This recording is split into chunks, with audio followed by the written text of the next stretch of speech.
इस फील्ड में ज़्यादातर कस्टमर को एक अच्छी फिटिंग चाहिए होती है, तो फिटिंग पे फोकस करें और उसके बाद आप उनको अपने डिज़ाइंस के बारे में बता सकते हैं। जैसे आपका नेक डिज़ाइन है, आपकी स्लीव में डिज़ाइन चले हुए हैं, या फिर फर्दर वो आपके पास कोई प्रॉब्लम लेके आ रहे हैं, तो आपको उस प्रॉब्लम को ना नहीं करना।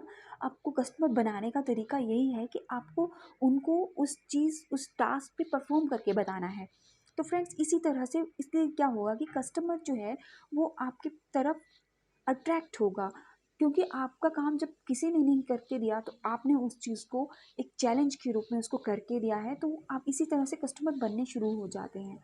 तो फ्रेंड्स, एक तो ये बात हुई, और उसके बाद ये है कि कस्टमर की क्या डिमांड है उसको आपने किस तरीके से मोल्ड करना है, उसको अपनी चीज़ों को दिखाइए कि हम ये चीज़ें बनाते हैं, ये नेक डिज़ाइन है, इस तरह से है, आपको अगर ये चाहिए तो आप इस फैब्रिक में ये चीज़ बनवा सकते हैं।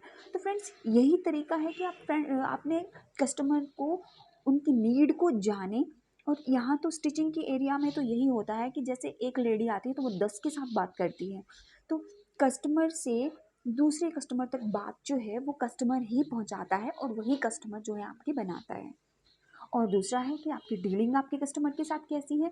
आपके कस्टमर के साथ डीलिंग पोलाइटली होनी चाहिए। जैसे कि आपने सेल्स गर्ल और सेल्समैन को देखा ही होगा कि वो आपके घर में आते हैं और आपको कहते हैं कि आप ये प्रोडक्ट लीजिए, आपकी क्वालिटी को बताते हैं। उसी तरह से स्टिचिंग एरिया में भी आपने अपनी ड्रेसेस की जो आपने उसमें बढ़िया काम किया है, तो उसको भी आपने उसको बताना है।